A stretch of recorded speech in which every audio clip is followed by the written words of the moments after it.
Alright, so today we are going to build a frequency distribution.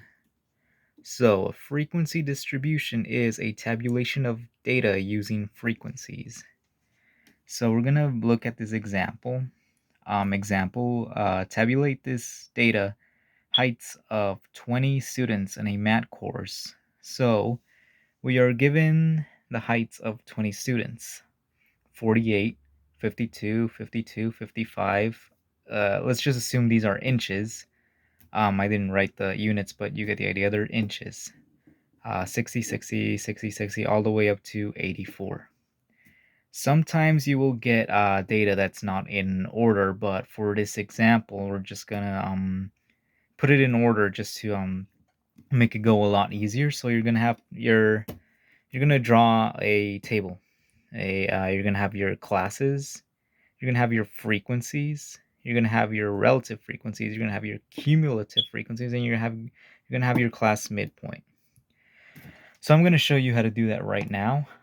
First of all, you want to, if you're not given the amount of classes or groups that they want you to tabulate this data in, you are going to choose whether it be between 5 or 20. But in this case, we are going to do 5 classes. 1, 2, 3, 4, 5. 5 classes. So let us begin. So the first step is to basically once we selected the number of classes, which is 5, we are going to basically find the class you want to find a class width. So let me choose a pen right here. Hopefully they work. Whatever, let me choose this one. All right, so to find the class width. So how do we do that? What is the class width? Basically, the class width is kind of like what separates these classes. It's better if I show you rather than explaining it. So a class width, we're gonna go ahead and find it. Class width. So class width,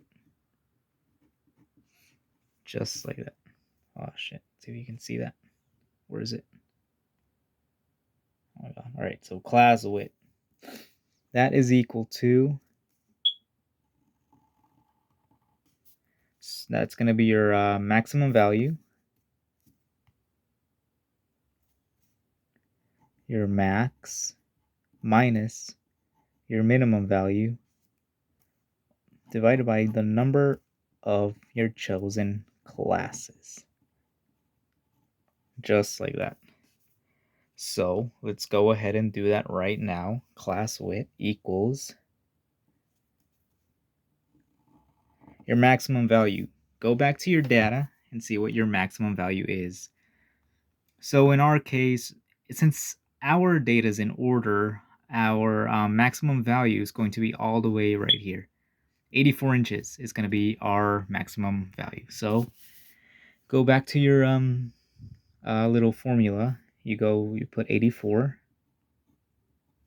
and you want to subtract the minimum value. Go back, and what is the minimum value? It's going to be 48 inches. So 48 inches. Just like that. And the number of classes, we already established that. That is given to us right here in this table. That is 5 classes. So that's going to be over 5. So we're going to have to calculate this. And let's take out our calculator so we can calculate it. That is going to be, let's see, 84 minus 48. 84 minus 48. That gives us 36 divided by 5, 7.2. 7.2. But we want to have a whole number. We cannot have 7.2. We want a whole number. That's just going to overcomplicate things. So what do? We round to the next whole number. Don't round to the nearest number, but round, well, yeah, you want to round, like let's say it's 7.2. Do not round to just 7. You want to round to the next whole number. So what is going to be our next whole number? That is going to be 8. So you're going to round to 8. So that is going to be our class width. Our class width is going to be 8. So the next step is to basically to select a convenient starting point, because we need to start our classes. How are we going to do that? We're going to get our convenient starting point, which is the lowest value, which is 48. So let's go ahead and do 48 right here. Put it not in the middle, but kind of like off to the left, because we are going to do like a little range in each classes, and I'll show you how to do that. It makes more sense seeing it. So you get 48 right there. What else do you do? Okay, you get 48 right there. Sorry about that. You get 48 right there. What else do you do? You get your class width of 8, and you add it to every single. This is going to be your low value, by the way. You add it to every single call, like little row you got here. So let's do that right now. I'll show you. 48 plus 8. That gives us your next lower value, which is 56. 56. That's going to be your next lower value, 56. Remember, right now we're just working with our low values. And now you want to add 8 to 56, because 8 is our class width. So 56 plus 8. That's going to give us 64. That's going to be your next low value. 64. Remember, we're going to make a range. So, yeah. Right here is going to be your higher values. Now you want to find your next lower value for the fourth row. So that's going to be 64 plus our class width, which is 8. That's going to give us 72. 72. Again, another one. Another row. 72 plus 8. That's going to give us 80.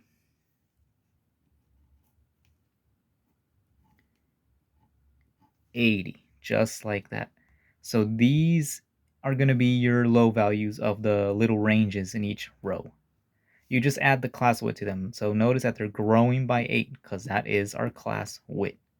48 all the way to 80. So it's going to go and do, we're going to go ahead and do our large values now, our bigger ones. So this is where it gets a little bit complicated. You're going to take the class width, which is 8, and you're going to subtract 1, which is 7. And then you're going to add 48 plus 7, and you're going to get your class, your upper class value. So 48 plus 7. 48 plus 7, that's 55.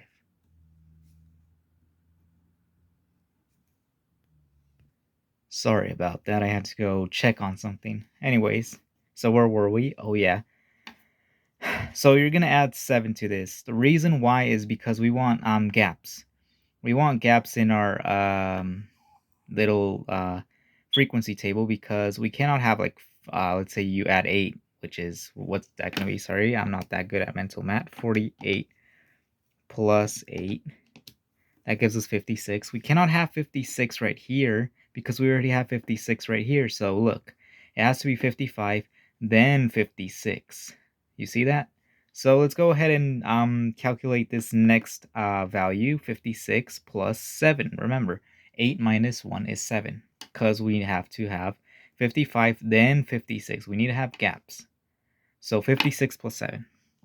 56 plus 7. That is 63.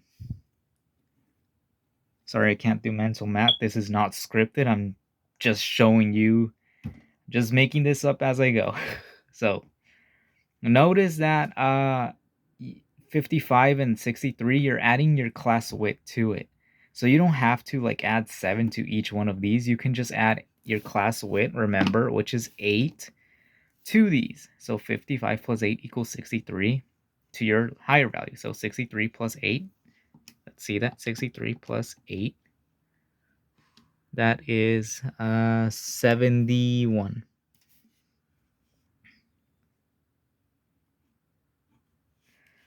So just notice that you're adding your class width as you go down.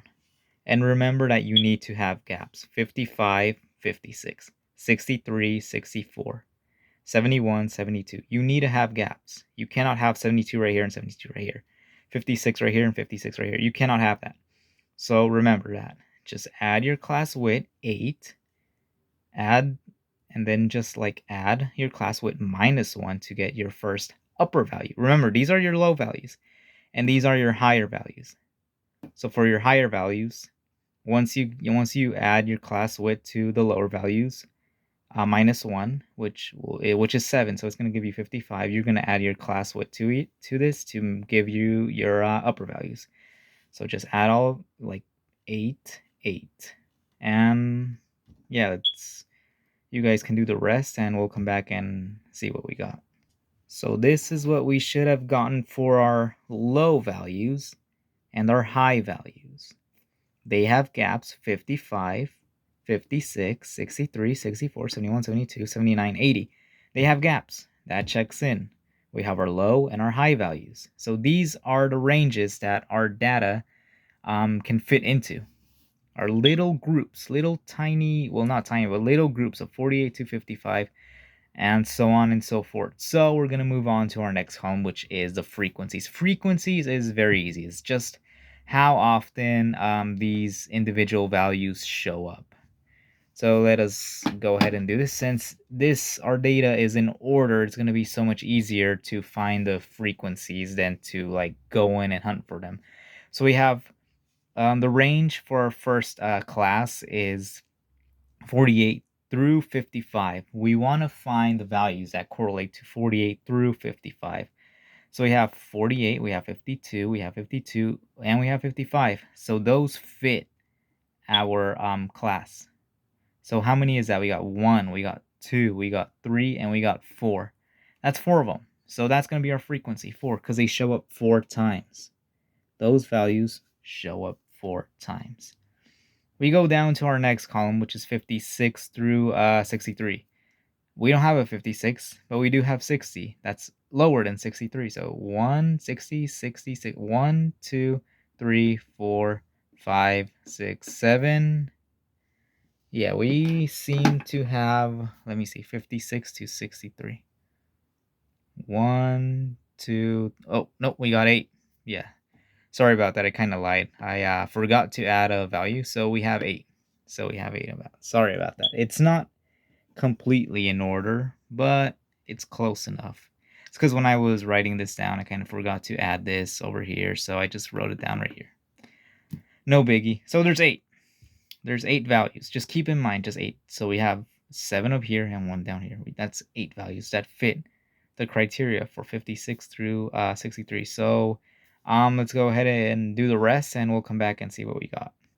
So this is what we should have gone for the frequencies. Remember, frequencies is how much these numbers show up. That's what we should have gotten.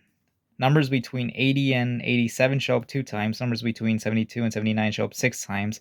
Numbers between 64 and 71 show up 0 times, and so on and so forth. Now our relative frequency. This is easy. This is just going to be our fraction form of this.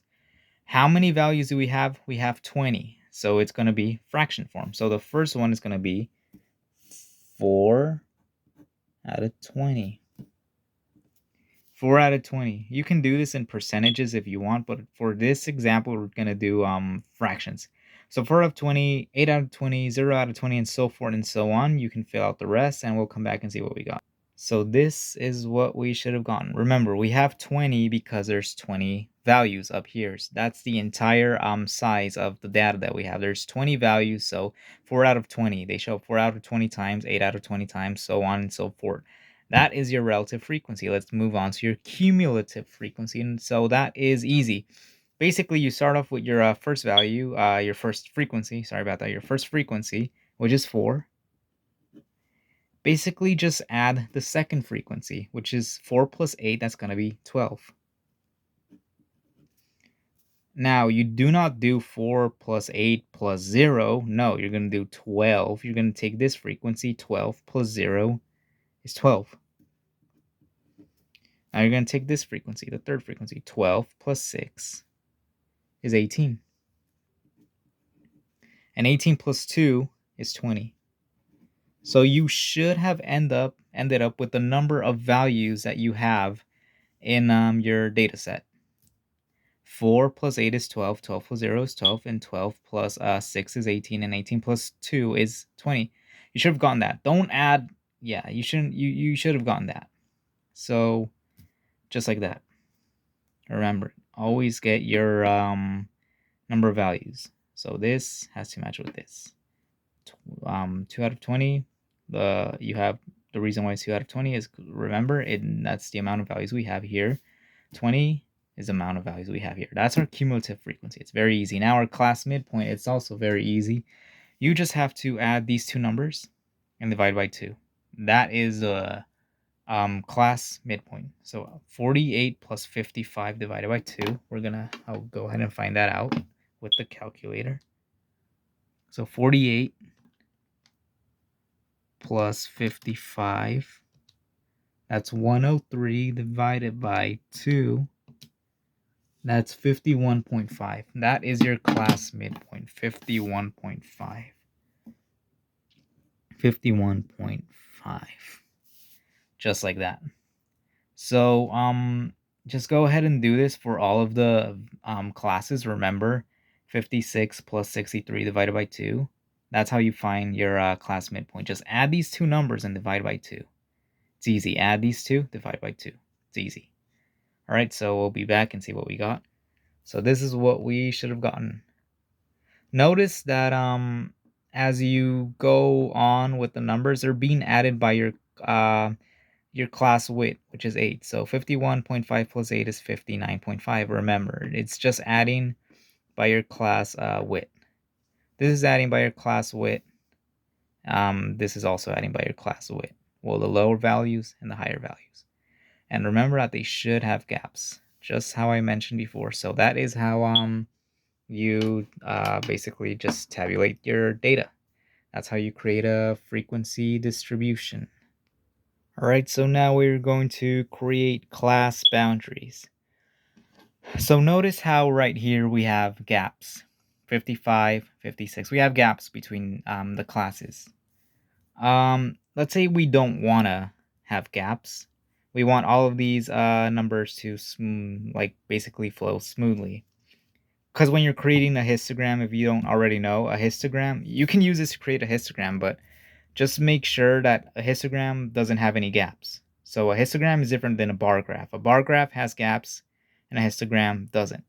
I'm not going to get too much into that, but just remember that histogram does not have gaps and a bar graph does. So a bar graph is just like little individual bars with little spaces in between. Histogram is not that. Just a histogram is like a bunch of bars combined in one. So just keep that in mind. So let us find the class boundaries. So that is when we don't want to have gaps. So to find the class boundaries, it's pretty easy. You are going to take basically you're going to take the lower value of one class. So in this case, let's choose this class, the second class. We can't really choose this one, but because there's no a higher value of the previous class to choose from. So let's choose this class. So you're gonna choose a lower value of this class, one class, which is 56. 56 is gonna be your lower value of one class. You're gonna choose the higher value of the class before it. The higher value is, in this case, the 55. So that is what you're gonna do. You're gonna choose a value from the low value from one class, and you're going to choose a high value from the class before it. And then what you're going to do is you're going to subtract them. So that is 56 minus 55. 56 minus 55. That is going to give you the 1. And then you want to divide by 2. Divide by 2, and yeah, that basically gives you 1/2 or 0.5. 0.5.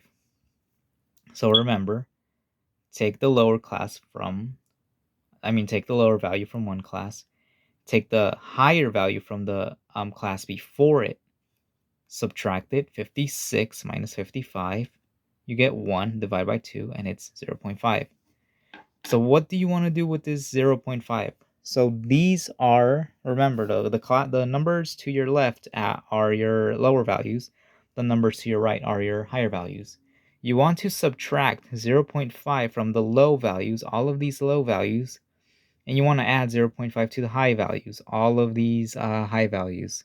So it's going to look like this. So 48 take away 0.5, that's going to be 47.5. 56 minus 0.5, that's going to be 55.5. So on and so forth. You're going to subtract from the lower values. Now for the higher values, you're going to add 0.5. So 55 plus 0.5 is going to be 55.5. 63 plus 0.5 is 63.5. And so on and so forth. So let's do that right now.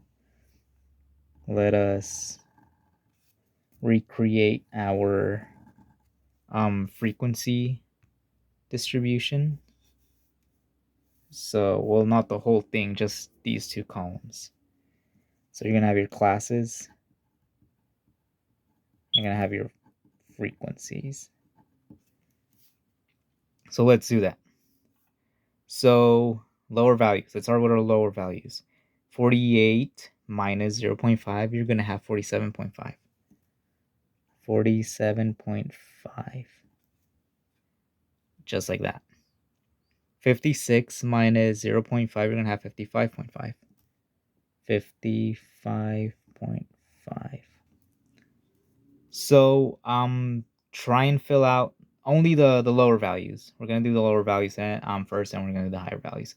So try and fill out only the lower values, and we'll come and see what we have. Remember, you subtract 0.5 from all of the lower values. So we'll come back and see what we have. We should have came up with this. And now let us move on to our higher values. Remember, the numbers to your right, all of these are your higher values, and you're going to add 0.5 to them. Let's go ahead and do that with 55. That's going to be 55.5. 55.5. Now it's going to be the second one. It's going to be 63. It's going to be 63.5. You remember, you're adding 0.5 to all the high values. So go ahead and complete that, and we'll come back and see what we got. So this is what we should have came up with. You can just add your frequencies, the same values that you got here, same ones that you got here. You can just add them right there. And this is your frequency distribution without any gaps. Remember, this can be used for a bar graph, because a bar graph does have gaps. This can be used for a histogram, because a histogram does not have gaps. So look, notice how we have no gaps. 55.5 and then 55.5. 63.5, 63.5. Just like that. So this is just an FYI. This is what a histogram would typically look like, just a rough sketch of it. This is what a bar graph would typically look like. Remember, a bar graph does have gaps. Just like this has gaps. You can use this to create a bar graph. You can use this to create a histogram. I mean, this does not really represent this data, because this is not normally distributed, but we're not going to get into that. So that's a histogram. No gaps. This is a bar graph. We do have gaps. So yeah, that's pretty much it, what I have for you today, and thank you, and yeah, have a good day.